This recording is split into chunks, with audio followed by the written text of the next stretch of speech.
खबर छत्तीसगढ़ से, जहां नवा रायपुर को लेकर इन दिनों छत्तीसगढ़ में राजनीति गरमाने लगी है। इस मामले को लेकर बघेल सरकार पूर्व की रमन सरकार पर आरोप लगा रही है, तो बीजेपी नवा रायपुर का विकास रोकने को लेकर हमलावर है।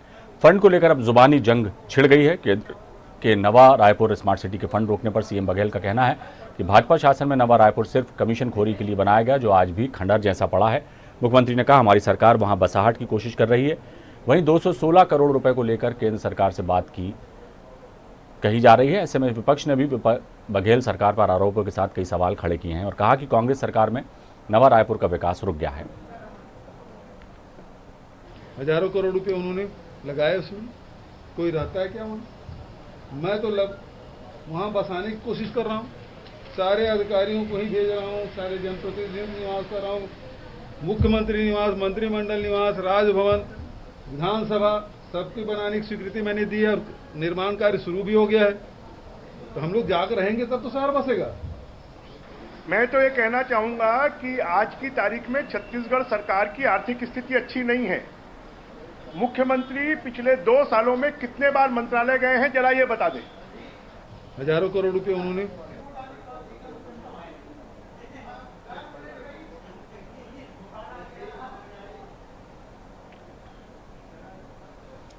तो नवा रायपुर को लेकर जो है इन दिनों छत्तीसगढ़ की जो है सियासत गरमाई हुई है। आरोप प्रत्यारोप के दौर शुरू हो गए हैं और सीधा निशाना साधा है भूपेश सरकार ने कि भाजपा के शासनकाल में कमीशनखोरी के लिए नवा रायपुर बनाया गया था।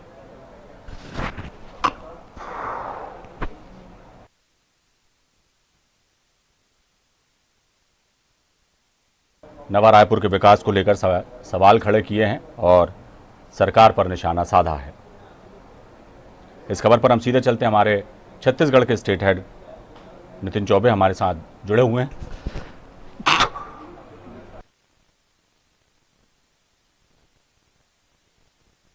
जारी हैं और सब अपनी अपनी जो है खूबियां भी गिना रहे हैं और खामियों का ठीकरा एक दूसरे पर फोड़ रहे हैं। क्या कहेंगे? निश्चित तौर पर अविनाश, आपको बचाना चाहेंगे। आज सुबह ही ये खबर आने के बाद कि केंद्र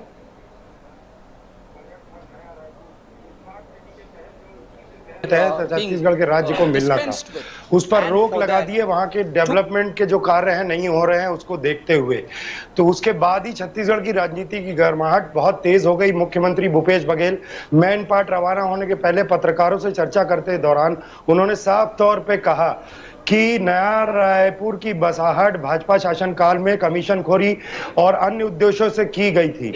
वहां पर आम आदमी की बसाहट का प्रयास जो है वो राज्य सरकार कर रही है।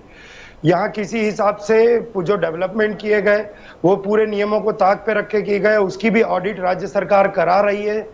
और पिछले ही दिनों भाजपा के जो पूर्व मंत्री थे राजेश मूणत, उन्होंने वर्तमान सरकार में नए रायपुर में नहीं हो रहे डेवलपमेंट कार्य, निर्माण कार्यों को लेकर और पुराने भवनों की जर्जरता को लेकर कई सवाल उठाए थे।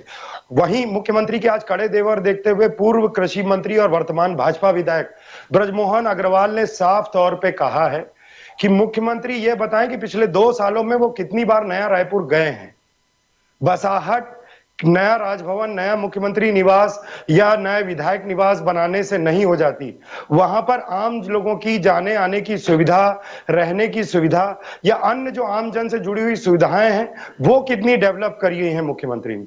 और जब कोरोना काल में खासकर की माना जा रहा है राज्य सरकार के पास रकम की कमी है, फंड की कमी है, तो ऐसे समय में नया राजभवन, मुख्यमंत्री निवास, नए विधायक कॉलोनी, मुख्य सचिव कॉलोनी इस तरह की बनाने का फिजूल खर्ची क्यों कर रही है और किस उद्देश्य से कर रही है राज्य सरकार?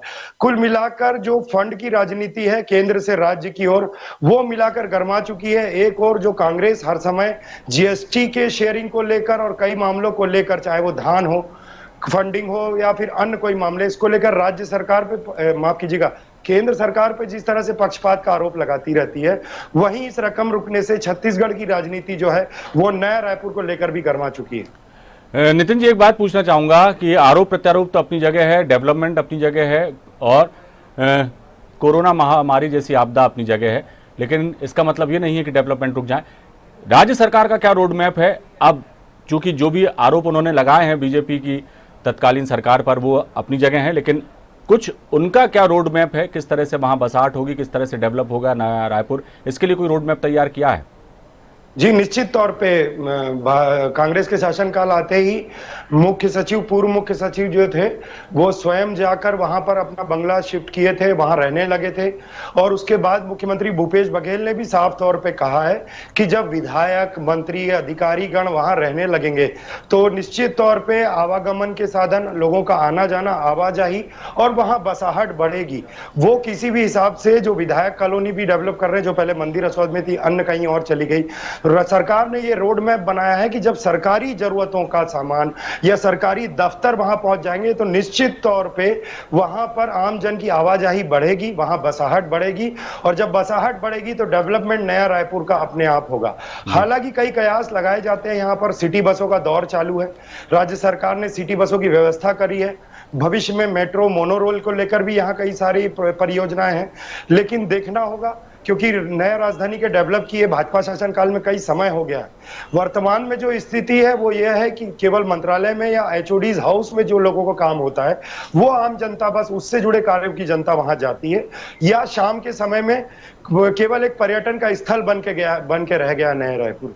वास्तविक बसाहट के लिए वाकई में राज्य सरकार को अच्छा खासा रोड मैप बना के तैयार करना पड़ेगा ताकि रायपुर की तरह नया रायपुर भी पूर्ण तरह से विकसित हो सके।